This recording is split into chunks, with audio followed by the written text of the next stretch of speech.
Vischer. Welcome back to the show. I'm here with Christian Taylor. Hey, Phil. Hi. Who is... Hi, everybody. I'm matching my cup Dr. today. McCoy. And Skye. Hi, Phil. Who is... What? It's Lent. Is that how you're feeling today? This is how I'm feeling today. If you can't see this because you're listening, I just have a plain black mug. Yeah, Skye has a plain black mug because he's feeling a little down, a little dark. It's been a rough week. It's been a rough Sounds interesting to me. Something good we should talk about, I think. Mr. Nezer. Hey, it's a podcast. What do you know? Hey, it's a podcast. And we got video. Hey, it's a podcast. So lend an ear. The Phil Vischer podcast starts right here. We'll talk to Skye. Hi, Mr. Nezer. And Christian, too. Hi, Mr. Nezer. And maybe a guest here. No guest here for you. Oh, hey, it's a podcast. So lend an ear. The Phil Vischer podcast starts right here. The Phil Vischer podcast starts right here. The bunny. Oh, I love the bunny. Okay. Hey, what's in the Bible? Number 13 is out. I'm holding it in my hand. We finally got our case in. We get one case here at the studio for every release, and then we have to fight over them. It's like Lord of the Flies. What's on the cover there? It's John having a vision of Jesus in the new heaven, new earth. That city is not quite accurate to what John describes. No, it's not. Yeah. Try to do it accurately. It doesn't really look like anything, like a giant die. I'm glad to see that John is bald. Yeah, because he's old. It's near the end of his life. Yeah, well, some old people have full heads of hair. You know, I don't think this is meant to be an accurate theological picture there's of John's. pine trees in the new earth. That's the only kind of tree because it's the perfect tree. They're evergreen. You know, he is kind of a comedian. Evergreen. Sort of does, you know. It's okay. Who, John? I'm looking forward to watching that. I haven't seen it. Yeah, you got to check it out. We completely explain all the controversy of Revelation and solve it once and for all. We resolve it all, and now everyone knows. Wow. Run and go get that. We should really package that together with Futureville. Just sell them as a, you should. as a package thing. If we could ever sell anything on the podcast. I know we need to. That would be a fun thing to do. We need to do that.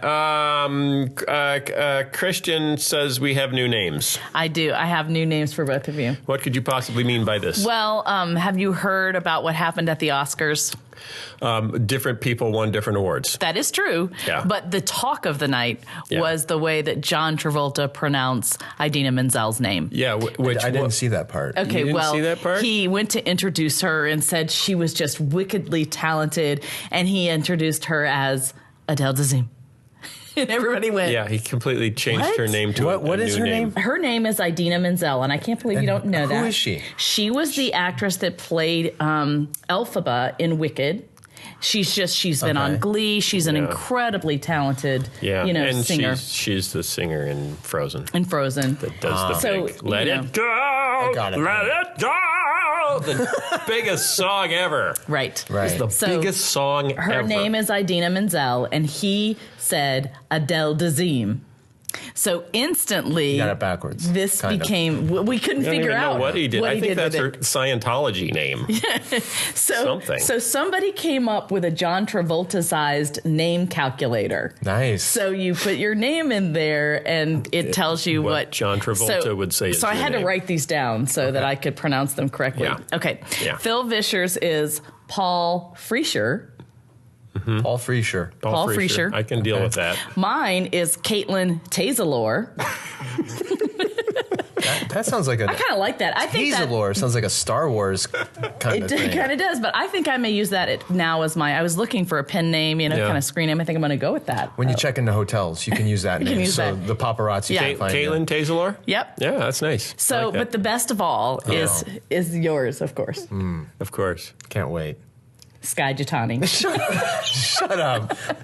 No, I'm teasing. Right. Okay, it's Shane Juridan, I think is the way it is. Shane Juridan. Which honestly is not as bad as Skye Jitani. That's true. It actually clarifies things more. Yeah, so you're Shane. And then Bill's, I think, is the best. Boyd Edbred ads or something to that effect. Boyd Edbred ads. So I think our credits at the end of the show ought to be our new names. We should all be Travoltatized for our credits. Very nice. That is fantastic. So, Skye, why the long face? Why are you wearing all black, drinking out of a black mug? Having black eyebrows. Wearing your new eyelashes. black boots. It is Lent. Black watch. Right? Today is actually Ash Wednesday. Yeah, we're recording it this on Ash Wednesday. Happy Ash Wednesday, everyone. I don't think that's an appropriate statement. Sad Ash Wednesday, You everyone. could say Happy Fat Tuesday, which was yesterday. Yeah, happy post-Fat Tuesday. Yes. Wish we had a king cake to Mardi share with Gras. you, but we don't. It's been a difficult media week for me. Yeah. So you started out the week on Al Jazeera. Yeah, I was on Al Jazeera television. And you were all hopeful about that. You thought this was going to be a... It was a conversation about what? It was a conversation about Christianity and homosexuality and how the church is responding. That's not How could that not controversial go at all. well? And what could possibly go wrong? One of the things that was difficult about it is I was on via Skype. Okay. And I couldn't actually see the other people. So it was just... Yeah, that's staring why. at I'm just staring at my iPad, right? And so that's weird. And there were two people on who are liberal and two conservative, all four Christians. And Who should all go nameless? yeah, I mean, you can look it up. It's fine, whatever. But for part of it, it turned into a shouting match where one of the conservative representatives, not me, was quoting Bible verses, and the more progressive liberal side was just saying, well, we don't read the Bible that way. And it became just this... It was a fight. It was a fight, and it didn't go anywhere, and it was just disappointing to be kind of caught in the middle of that. Yeah, whose side were you on? Well, I'm traditional and conservative and orthodox on You were one of the two conservative voices. Yes, I am conservative theologically on these issues, and yet my point in the conversation was, look, we're obviously not going to solve one's interpretation of the Bible in this 30-minute segment. Or change people's minds. I think the more productive conversation is how can we, whether we are conservative or progressive on this issue, coexist in the public square? What do we agree on? And so it was kind of disheartening to realize that we can't, it's that difficult to have an honest and meaningful conversation with those you may disagree with, because some people just won't get beyond, you don't accept the Bible the way I do. Well, when you said that, what was the response? Well, the hosts were very grateful because that's exactly what they wanted to talk about. And, you know, what we could all agree with is everyone should be given equal rights in the public square. Everyone should be treated with dignity and respect. We all agree that some of the laws coming out in Uganda and other places that we talked about last week are wrong. And Uganda and Arizona. Right. So, but it was not a great display of civil conversation, at least not all of it. So that was the beginning. And then the second thing that I wanted to mention briefly was apparently yesterday on Breakpoint. Yes, Breakpoint. Well, now, what is Breakpoint? It's Chuck Colson's radio show. Yeah. Okay. Except he's not alive, so he can't host it anymore. Breakpoint. So now it's hosted by Eric Metaxas and John Stonestreet. Right. And they're both friends of mine. And John, so they backed you up, right? Well, John Stonestreet is a good friend of mine, and I respect him very much, but he quoted or referred to my article that I wrote a few months ago about the gay wedding cake thing. Yeah. And unfortunately... What was the title of that piece? A Christian Case for Gay Wedding Cakes. Right. And John wrote a piece, and I have to, looking back on it, I think it was my fault that I didn't articulate super clearly in my original post exactly where I stood on things, but he misinterpreted me. And so he wrote in the piece that, quote, Jitani concludes that any religious objections to doing business are illegitimate. And I didn't say that. And I don't believe that. Well, we talked about this last week. Yeah, this was I the don't topic Okay, well, of last refresh week's my memory. podcast. So anyway, all kinds of things have broken were out you here online last about week, it. Christian? I was, but I am 45 and I could memory plan my issues. own surprise party these days and be surprised. So let's just, recap. So to recap, Because we were talking about Arizona, and we were talking about whether you should be able to say, because I'm a Christian, I don't bake cakes for gay weddings. Right. And you were saying, remember what you said, Christian?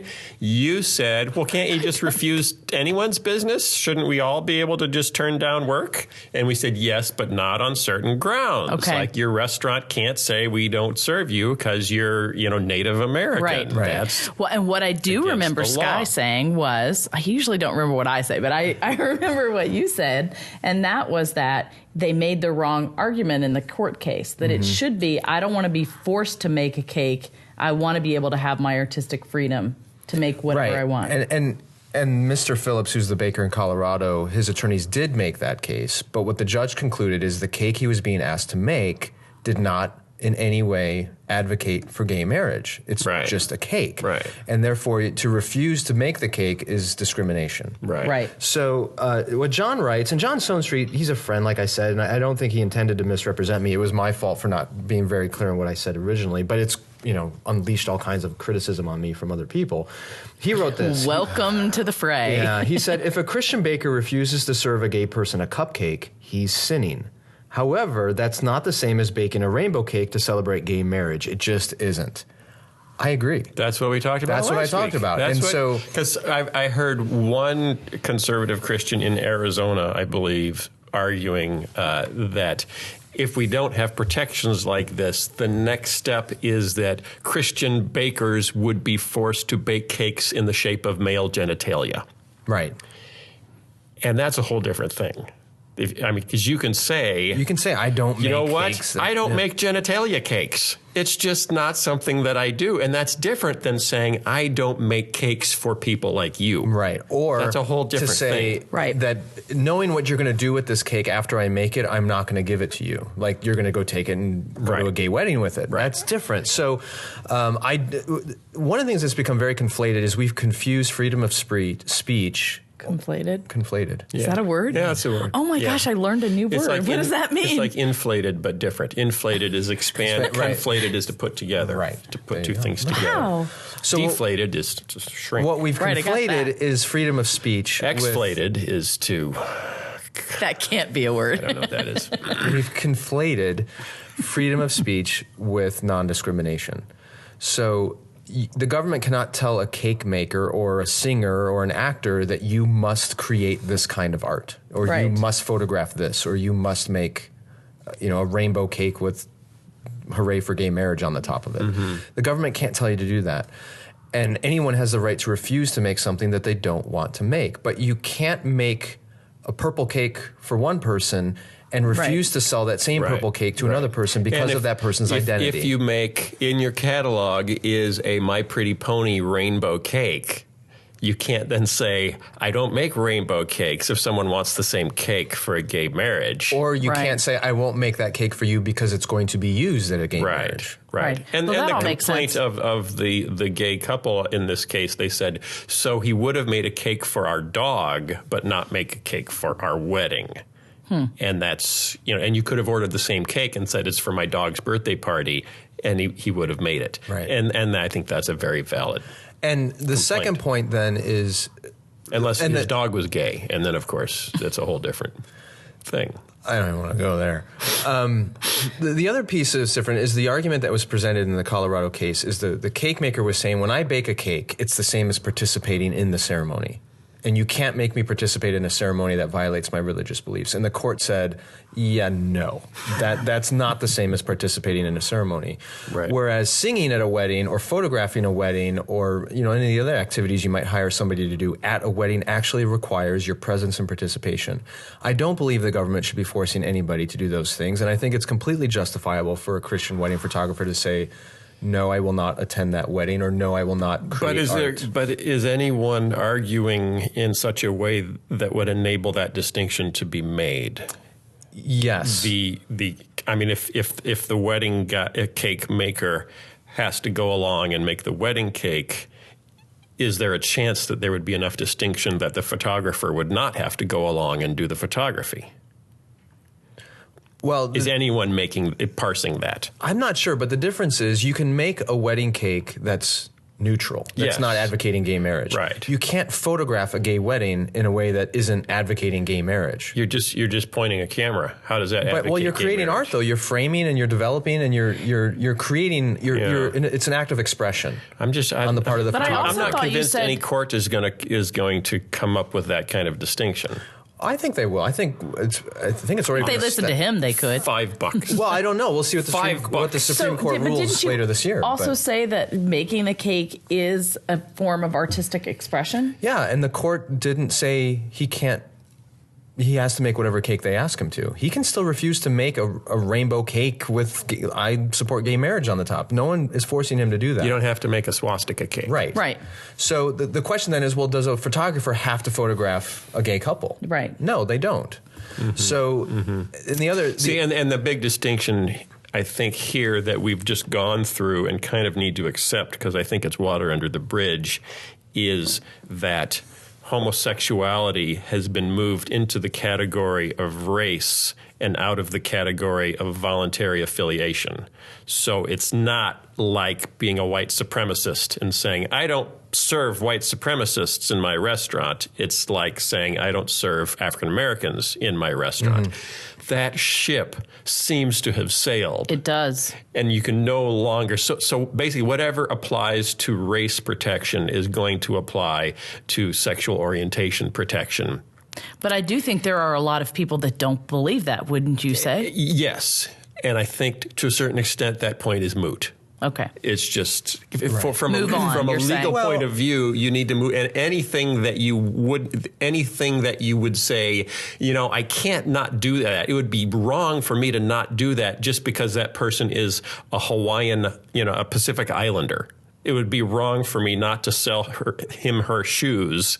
You need to apply that to homosexuality as well, because that's the thing that really concerns status. me about this is that the conservative Christian church is quickly solidifying a reputation for being intolerant and for being fighting for the right to discriminate against people they don't agree with. And I'm not sure that's what the church wants to be known for, when throughout our history we've been known for advocating for the equal rights and dignity of all human beings. But it went too far. We started it. Well, we set the fire. How did we now get it's here? Burning out of control. No, I don't even want to dive into that. Okay. It's a scary story. Let's go back to this then. So you've been break pointed. Yeah. I've been break pointed, and that's good, because Skye, all ink is good ink. All I want to do is clarify where I am on this, so people don't read the breakpoint piece or others who are talking about it and conclude, oh, Skye is completely liberal on this and thinks that everyone should be forced to do whatever the gay lobby thinks they should be doing. That's not my position. That's all. So do that. That's what I did. And I wrote a follow-up piece on my blog. So you've already done that. Yeah. Okay. But anyway, so it's been a lot of putting out these little fires all week long.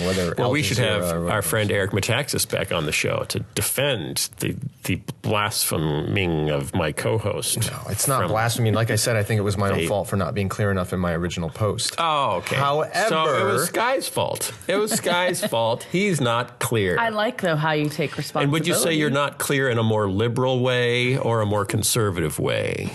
Generally, your lack of clarity. I think what I made the mistake of doing was talking about a single law case, and then people took from that one case. People extrapolated out. Conflagrated.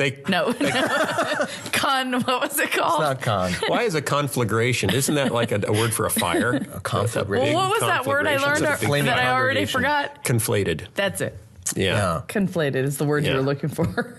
Well, I think people actually extrapolated out from that. Are those different? Yes. From my one I'm post just that go this home. must be what Skye thinks about everything relating. Okay. So. Next subject. Let's talk about the Oscars. It was Oscar night. We're going to talk about movies this movie week on the Phil Vischer podcast. And what did you think of the Oscars? Did you watch the Oscars? I watched about half of it. Yeah, and then you got bored? Or you much. felt it was too liberal and pro-gay? I don't care. I thought it was interesting that like Best Actor, kind of came down to the guy from 12 Years a Slave. Right. And then Matthew McConaughey from the Dallas Buyers Club. And Hollywood had to choose between, how do you vote against an amazing civil rights slavery portrayal? What could beat that except for an HIV/AIDS portrayal? So Trying to do something illegal for the good of AIDS patients. Yes. So, wow, what a moral conflict. Are you voting against the minority, the oppressed minority, but you've got this oppressed minority?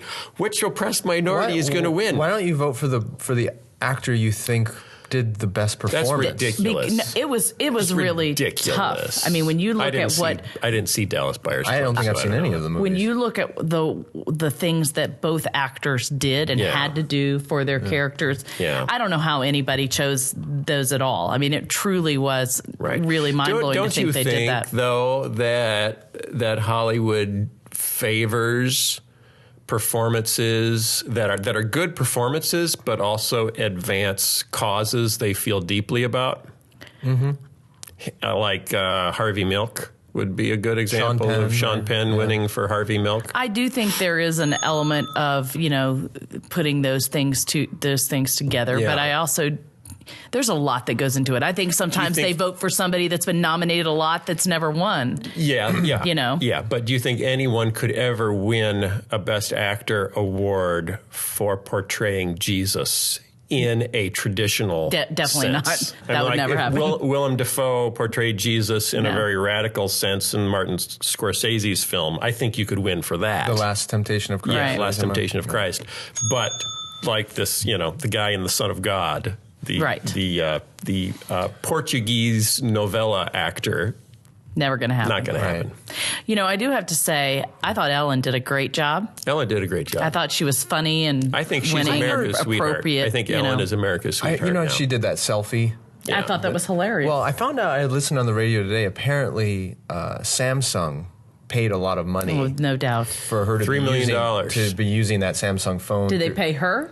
I don't know who they paid. The Academy. The Oscars or something. Because when she was backstage tweeting, she was using her iPhone. But then when she came out, how'd you hear that? It was reported. How about that? I missed that. Yeah, when she came out in front, she was carrying a Samsung phone because that was the sponsor. Right. Okay. It's product placement. So the whole selfie thing was really a great way of displaying the phone. It's pretty smart marketing, if you ask me. I couldn't tell it was a Samsung phone, though. I just knew it wasn't an iPhone. Yeah. I want to say another thing I liked. It wasn't an iPhone. What else did you like? I liked the Happy song, and I'll tell you why. Yeah. Who's that guy? I can't. Pharrell. Pharrell, or is it Feral? Like feral dogs? I think it's Pharrell. Yeah, because I wouldn't name myself after a feral animal. No. But I don't think he named himself, did he? You never know these days. Don't all rappers name themselves? They could, it could be like me. Like, I'm going to change my name to Caitlin Tazaler. You're saying Run DMC was their given? Well, that's a group. You're saying Snoop Dogg was his given name? You're saying Eminem was his given name? If he was raised, none of them have given if he was names. raised by parents that named him Snoop Dogg, it would explain a lot. He's now Snoop Lion, though, because of his new religious beliefs. What? Did you? Yeah. No, what's his religious beliefs? Something involving he went. Was he a Sikh? No, he went. I think he went to Jamaica and he was like seeing oppressed blacks and then found dignity in something or other. So he decided Dog was an oppressive name and he's Lion. And it was like a philosophical, religious, transformative experience. So he wants to be Snoop Lion. Okay, then. It doesn't make any sense. But back to the Oscars. What were we talking about? I was talking about the song Happy. Oh, the Happy song by was Pharrell. Happy. By Pharrell. Yes. What was funny, though, was I didn't like his hat. Because I didn't either. Because what? I kept wanting it to sort him into a house. What?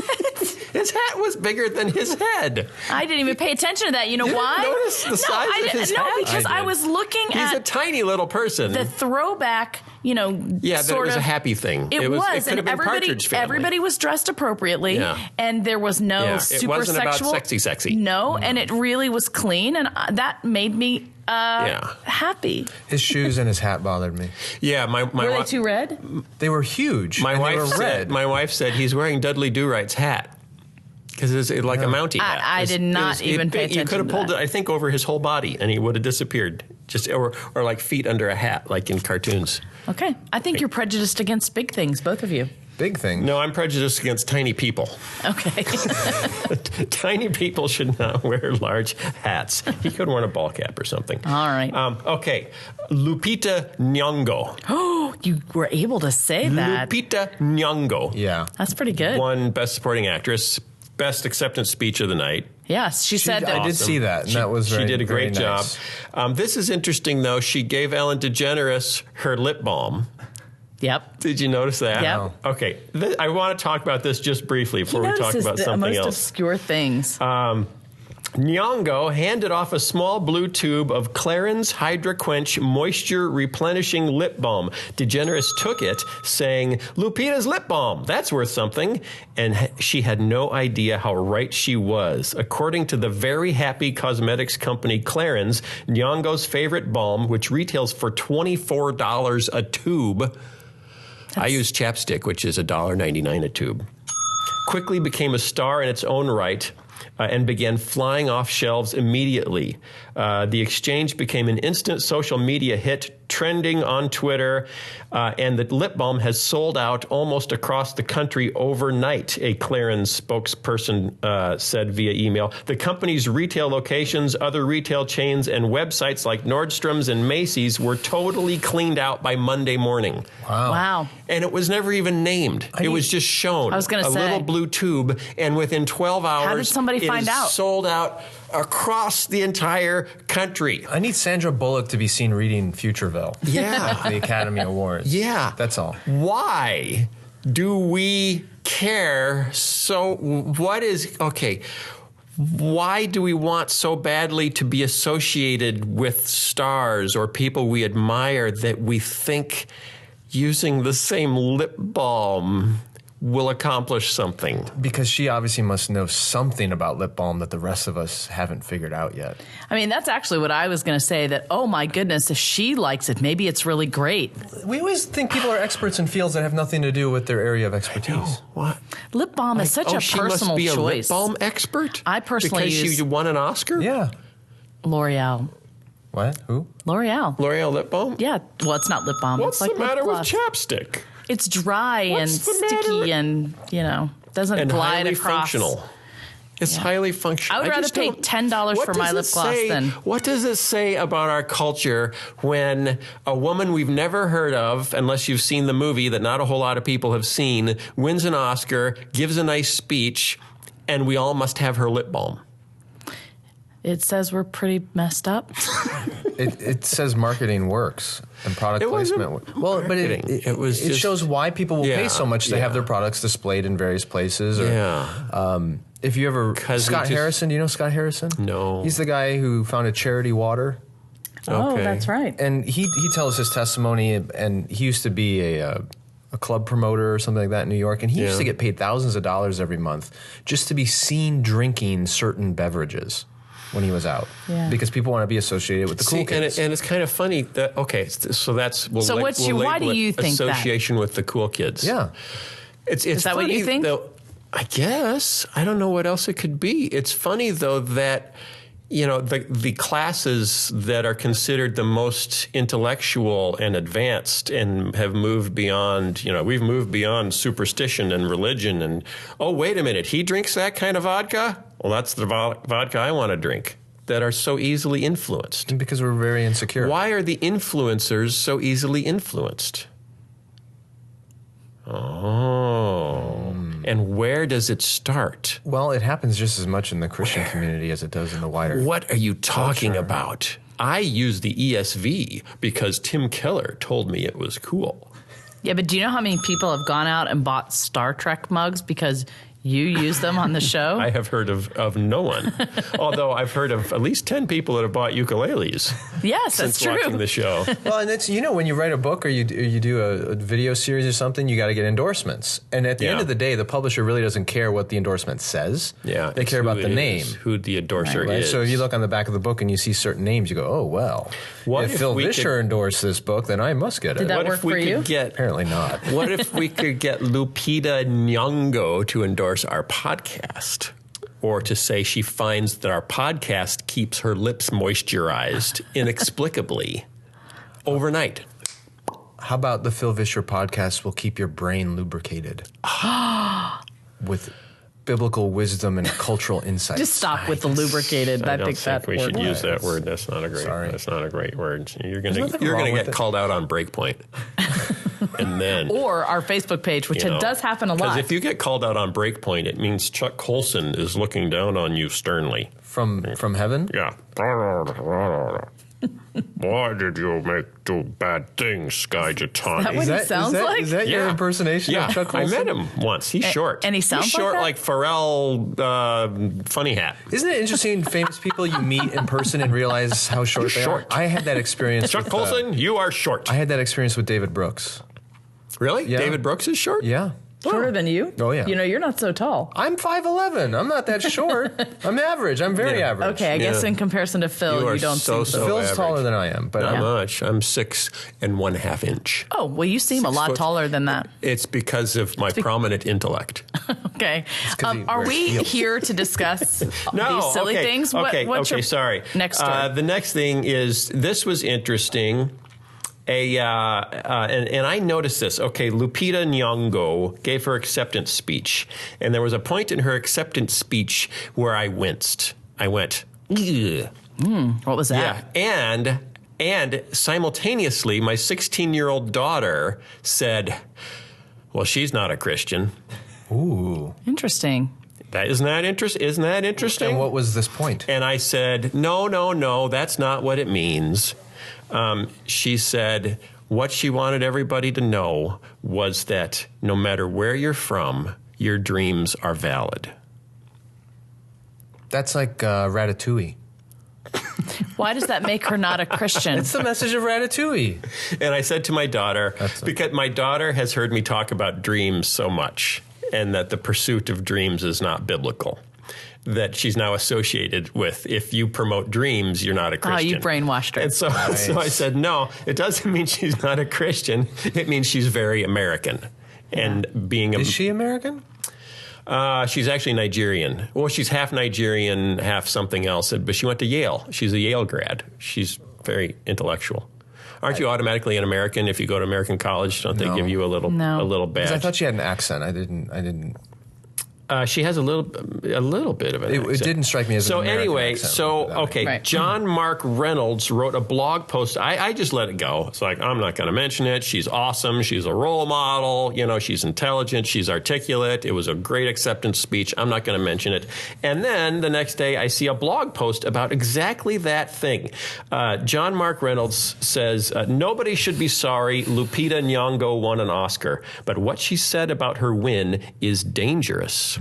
Especially to the sort of person who tunes into an Oscar broadcast. She said, no matter where you're from, your dreams are valid.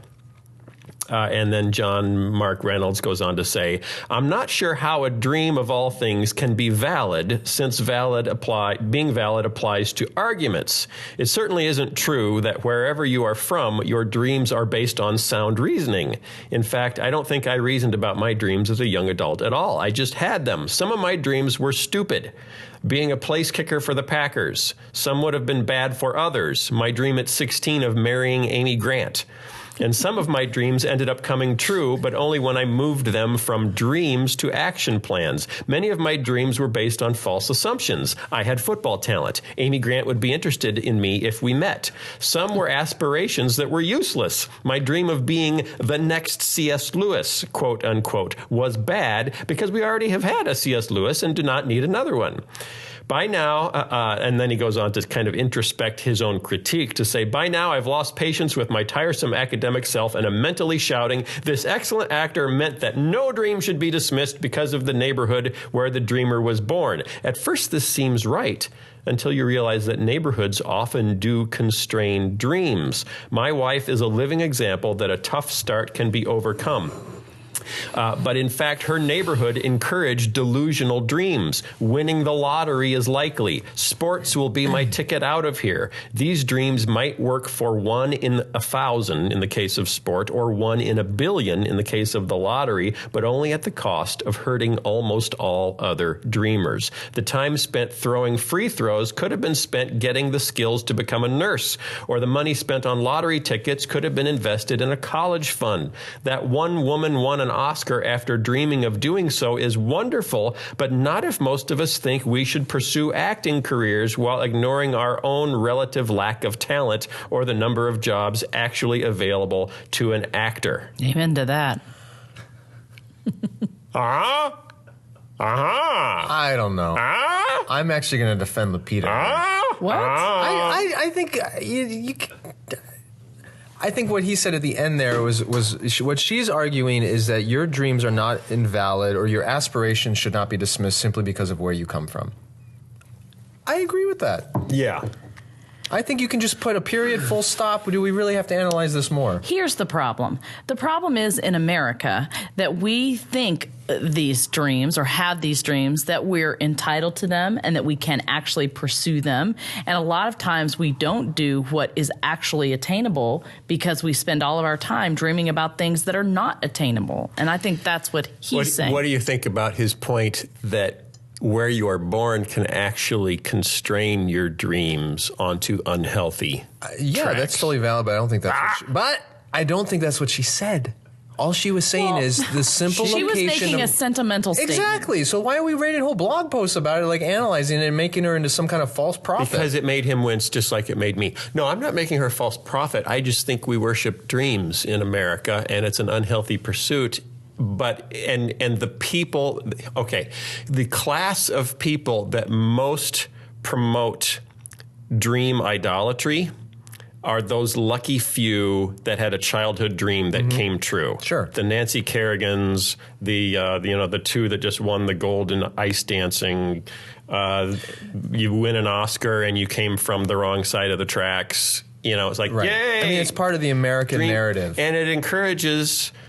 It perpetuates kids hoping for the highly implausible or highly unlikely outcome. That's the shadow side. There you go. I agree. That's the shadow side. But the positive side is I think it is also... Pardon me. What does that mean? Did you just breakpoint it again? No, it was just text. Okay. The positive side is it's also created a society in which we strive to improve. We strive to win the lottery. Well, but I think some people have dreams or aspirations which are actually common good kind of aspirations. Yeah. Like, what percentage would you say? Well, hold on a second. Hopefully there are people out there in our culture who are saying, I want to help cure cancer. Or I want to make sure that nobody goes hungry. 10-year-olds watching the NBA are saying, I want to help cure cancer. Well, they're saying, I want to be like Mike. I think part of it is it's our job in the church, among other places, to celebrate achievements that are positive and good and healthy and affirming rather than just selfish and self-indulgent. So yeah, in general, our culture does celebrate people who are often idiots and do things for bad reasons. But, we've also created incredible innovations in science and technology and government and business and education and healthcare and all these things because people aspired and had dreams to achieve something that at the onset looked ridiculous. And yet they were achieved, and we are all the beneficiaries of those things. Yeah, but are those the people that are most likely to be watching the Oscars or the ESPYs on ESPN or the NFL draft? Well, or the Olympics, getting all inspired with dreaminess about a very specific and highly unlikely outcome. My 9-year-old son thinks he's going to play in the NBA one day. That's his current dream. He's not. He's a very good basketball player. He's not watching this, is he? He's a very good basketball player for a 9-year-old. Yeah. He's also the shortest kid in his class. Yeah. Okay, now I have a choice. Can I crush him and say that dream is ridiculous and highly improbable? No. Right. But here's my question. But there will be points in his life where there are key decisions made, and you have to decide how to advise him. But here's the difference. Do you want your children to grow up in a society that tells them, don't aspire, don't achieve, don't dream, just accept your lot in life and don't pursue anything more? Yes, because that keeps the peace. Or would you rather be in a society that tells your children aspire and dream and achieve and pursue your goals? I think that we need to walk a middle ground. Ooh. I think there is a tightrope we can't walk. Middle grounds make terrible television. Ask Al Jazeera. I have very athletic sons. They've come from, their great grandfather was an Olympic gold medalist and silver medalist. I mean, in curling? No. What was it? Hurdles, 400-meter hurdles. Wow. So they have the, sort of history to go along with that. But they're limited by someone in our family's height. I don't know who that could be. Who that would be, but anyway, and I've had to have conversations with them because they too grew up thinking they were going to be, in the NFL, or now it's, a star lacrosse player. And I have had at very specific times when they were younger say, hey, look, you need to be focusing on what's really real. And I got to tell you, when you're looking in comparison to other people, this is where you are on the spectrum. And it doesn't mean you're bad. It means you have different gifts, and you need to feel, see where God has called you to be. And that's where wisdom and good parenting and a healthy community come into play. But I'd rather face that challenge than a community where no one is aspiring and everyone is depressed and Otherwise not we'd achieving. Be in Russia. Wait, so you're saying that the choice is between dreaming and depression? No. What are you saying? I'm saying the choice is between a culture that aspires and a culture that just accepts things as they are. Okay. Well, see if this helps, because he then goes on to say, this is my real worry. Many of my students, he's a professor, have misaligned ambitions. They wish to be things they have not talent to become, sports stars, things that are wicked, being an idle rich man, or things our culture has in great abundance, aspiring actors. No duh. Many dreams turn out to be desires unconstrained by reality. I totally agree.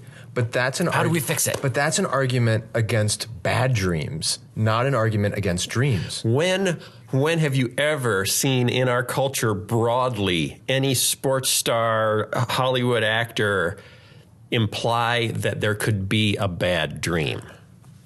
Ever. But I'm not expecting that from the culture. I'm saying I don't think it's inherently bad to aspire. No. I think our job as parents, as communities, and as churches is to direct the aspirations of our people in a godly, wise direction. If I just left my children to Hollywood to be reared, we'd be in big trouble. So I'm not disagreeing with them. Yeah, this culture does aspire to a whole lot of wicked, bad, nasty things, but that doesn't mean aspirations are inherently wrong. It means there are a large group of aspirations that are wrong. And I think what Lupita shared in that acceptance speech was not inherently bad. Here's a fun statement. Now, somebody might say that all of this was not implied by one actor making an offhand comment. There you go. Who would say that? But I think it was. Few have the looks or talent to be Lupita Nyong'o, and most people who wish to live her dream should be told, don't bother. Which is an interesting question. In other words, we need more Simon Cowells in this world to tell people the truth. See, and we send him back to England. Well, no, get out of here. You're un-American. Let us dream. Let us dream our dreamy dreams. What Christian did with her own boys and what we have to do with our kids and with ourselves is, the first responsibility of a leader, as Max Dupree said, is to define reality. Yeah. And if you are a 4'2" girl, you're not going to be playing in the NBA, right? It's not going to happen. So, there's a place for reality to come in, and there is a lot of delusional millennials, especially. Right. Who think what do you do about the misalignment between what our youth wants and what our youth needs, or what our culture needs? Because he says our society needs more medical workers, and fortunately, many Americans have the talent to reach those goals, and many of us should be told to go for it. So what do you do with the fact that what we say is sexy and appealing isn't what is healthy? When we we've over-associated, especially in pop culture, dreaming with pursuing unhealthy, I agree with that. Selfish ends. I think pop culture has aspired to the wrong values, and those things are then propagated in our culture and in our young people. Yeah, absolutely. But the solution is not to say stop inspiring kids to dream. The solution is we need to create structures and communities and schools and role models that inspire children to achieve the right things. First option seems easier to do than the second option. Well, I'm sure in our own lives we can point to people who inspired us to pursue what we're doing because they were great role models, or they called out qualities in us that we didn't know we had, or parents who came alongside us and said, yeah, I'm going to support you in this and encourage you in that. That's a good thing, and I don't think we should just, be piling on people who have achieved their dreams, because you shouldn't be encouraging ugly girls to become Oscar stars because they can't. Whatever. Well, and I do think dreams. Kristen, help me out. Well, I do have a question for you. What do you think? Yeah, question asker. Because Hey, you can't ask me questions. It's my show. You're sort of... He aspired to have a podcast, and he achieved it. I didn't really, actually. You did aspire to have a talk show. It just kind of happened. Right. The podcast just happened. Yeah. No, What so do I think? yeah, so what do you think? Well, I certainly wouldn't begrudge Nyalonga Badongo. What's her You name? know, Lupita. Lupita? Lupita. Oh yeah, sorry. Get the accent right. Adele Dazeem. Lupita Nyong'o, I certainly wouldn't begrudge her statement because it's a cultural statement that comes out of our culture, and it's very hard to not say that because it's so ingrained in us. I guess I appeal more to parents who are like Skye with his kids, watching them aspire to things. I try to avoid using the word dream because it's a morally neutral reality that has been given a morally positive implication. So we assume it's always good. Whatever you dream must be good and desirable. And in the church, then we add on, and from God. Because otherwise, why would you want it so badly? You wouldn't want it so badly if it wasn't from God. Oh, that's biblical. So I try to just strip it apart and don't call it a dream, call it a desire. You desire to be the king of Siam. You desire to fly unaided. You desire to win an Oscar or a gold medal in figure skating or whatever. And when you put it in the context of desire, you immediately recognize just because I desire it doesn't mean it's good. Because I know that I desire some things that aren't good. I desire harm to my little brother sometimes. I desire that whole bag of cookies to be just for me. I desire my neighbor's bicycle. Right. So when you take it out of the context, and that's why I just think the word dream has been ruined. It's just kill it. Just burn it with fire. Conflagrate it. I've heard Phil give this talk in numerous places, and I actually agree with him. I think, especially for the Christian community, what we should be doing as Christian parents, as pastors, is inspiring people to desire Christ above all else. yes. And he is our dream, if you want to use that language. If you need a dream, Right. But under Christ be that, your dream. and in communion with Christ, what has he called you to? Right. And to pursue those things and aspire to those And even things back is not up a bad thing. and say, why do we feel like we need a dream? Well, I think it is because from the time I was little, I would hear songs like "A Dream Is the Wish Your Heart Makes," Right. And in our culture, pop culture, it is a dream is the wonderful thing, and it's almost become an idol. And we do feel I think like we might be past the almost stage. Yeah, you're probably right about that.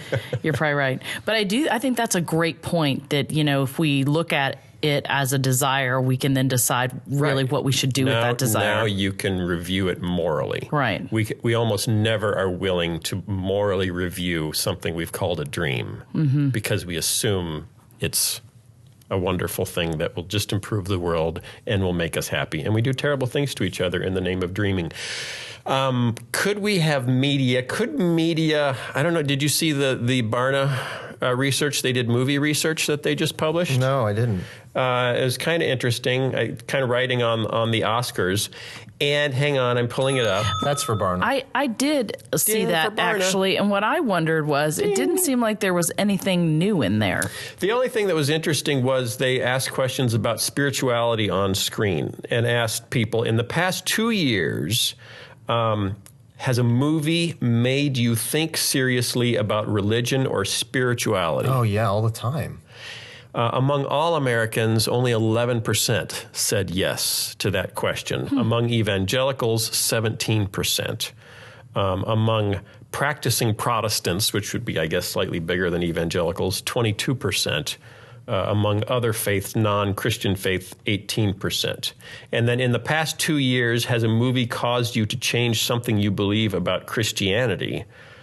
Practicing Protestants, 9%. Yeah, the Phil Vischer podcast. Evangelicals, less than 1%.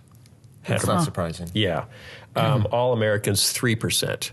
So how has Skye Jitani all the time, how do movies affect you spiritually or religiously? I mean, there are some movies which they're just beautiful. They're inspiring. They're. What's that have to do with religion? Well, because when I see something that's beautiful or wonderful or a compelling story of sacrifice or love or forgiveness, that awakens in me an awareness of God. And I think, so. That sounds kind of liberal. Really? Well, the general, beauty. It sort of mirrors what his book says. I know. Oh. When something is true and good and beautiful, that should awaken in us a sense of, this is this is in conformity with God and His kingdom, and that should be celebrated. But I remember years ago. That's because you walk into a movie with that theology already in your head. Well, we all walk into every movie with some worldview and theology in our head. So would you argue, though, that movies that just promote beauty or just promote justice or forgiveness are having a positive impact in I don't want to say religious belief, but theological belief, and if you don't connect it with theology or God, because you've been raised in a completely secular environment? Well, I think what some of these stories and movies can do is cultivate an appreciation and desire for those qualities in a community. So think about the response that people had to Les Miserables when the film came out based on the musical. Right. I mean, that's a profoundly Christian story about forgiveness and grace versus law and all these amazing themes. And for the most part, I didn't hear anybody go, I can't, this is horrible, this is all Christian theology, and why are they pushing this? People were weeping over it because it's so beautifully conveyed and it's saturated with the gospel. But what does it do? What happens because of it? Does it lead anyone to anything? Well, if you're expecting a film... Because I'm an evangelical Christian, and I want people to walk down aisles at some point. My grandpa was a tent revivalist. When do they hit the sawdust trail? If you're expecting a Hollywood production to do that, then your theology of evangelism is warped. How dare you call my theology warped? So, Skye. What would be really wonderful is to get in a conversation with somebody about Les Miserables and the themes, and as they're talking about it and so inspired by it, and be able to say, a lot of what inspired you so much about that film is what inspires me to be a follower of Christ. Is that when I give them the 4 spiritual laws? That's right. It's when you lay it on them and tell them to walk the aisle as they're getting their popcorn, give their life to Jesus. But it can prime a culture, it can prime a community for receptivity to those values. But here's a question. Okay. Do you know that I've been interacting with some atheists I've heard. over the last few months? And in a lot of atheist writing, the issue is, okay, where do we get morality? Well, we get morality from just the goodness of people, that people are just good. And when religion doesn't get in the way, we see how good people really are. That's demonstrably false. That's being argued pretty loudly. So my question is, if movies are celebrating goodness with complete detachment from theology, or even theism, are they inadvertently reinforcing the notion that we can be good apart from God? Because look, in Lord of the Rings, God never shows up, and yet there's good. So see, that's what's really inside us. This gets to C.S. Lewis's argument that there are certain universal good values that human beings hold to, like compassion is better than cruelty, and justice is better than unfairness, and on and on. So, and you'll find this argument in Mere Christianity. That's right. It's in Mere Christianity. So the fact that it's not explicitly linked to Christian doctrine or theology in every story or movie doesn't mean it's not of God. But it's our responsibility as a church to say these desires you have or the things you are celebrating point to a higher good. And then they say, common source. Sweden. That's what they say. What does that mean? Sweden has the lowest church attendance of any nation on earth and some of the highest morality. Okay. So see, you don't need God to be good, and we're all good without God. Technically, I'd agree. You don't need God to be good. Sweden. There are people who don't know God who do good things. Yeah. And we should be grateful there are, because if you had to know God to do good things, this world would be a whole lot worse than it is. That's not There is a thing called common grace. Yeah. Okay. So the common grace. So there's good Swedes. Okay. So you're a Christian filmmaker and you want to make a difference. You want to. You're the Christian filmmaker. This is a hypothetical. You want to make a difference. This is a hypothetical. Say you had a friend. Okay, Skye. Say you had a friend who was a Christian filmmaker and they want to make a difference. Or there's all these film students coming out of Christian colleges and they want to make a difference. Yeah. So they look at the Kendrick Brothers movies like Fireproof and Courageous, and they have altar calls in them, and they say, okay, that gets I think people, they should make that great connects art. people from the good to the God. Oh, that's a new saying. Got to connect people from the good to the God. And then they look at Avatar and they say, oh, there's good in that, but it goes all heebie-jeebie and the mother tree is connecting my tail thing to hers. And what? This sounds like Michael's 10 best films of all time. Seriously. So what do you say to Christian filmmakers that actually want to know they're not just making people feel good about humanity? Make great art. Hey, you know what? Well, what does that do? Makes people feel good about the artistic capacity of humanity. I think it's super important as an artist, if you're given those gifts, that your goal is to make, whatever you feel passionate about, make it to the glory of God and make it in a great way. That's a good answer. I agree. And you know what? If God is calling you to make explicitly Christian films with altar call kind of endings, great. Go for it. Yeah. But I do believe that there are Christians who can be called to make not explicitly Christian films that are saturated with goodness and truth and beauty. And those things too bring glory to God and flourishing to our society and our culture. And that's a good thing as well. The question I would first ask that filmmaker is your desire to change the world rooted in a sense of your own lack of significance and need to prove your value to God and others? Because if that's why you're going to change the world, you need to really get your communion with Christ straight first and realize that you're accepted as you are. He loves you as you are, and your achievement is not the measure of your value. Amen to that, brother. Goodbye. Okay, let's sum it up.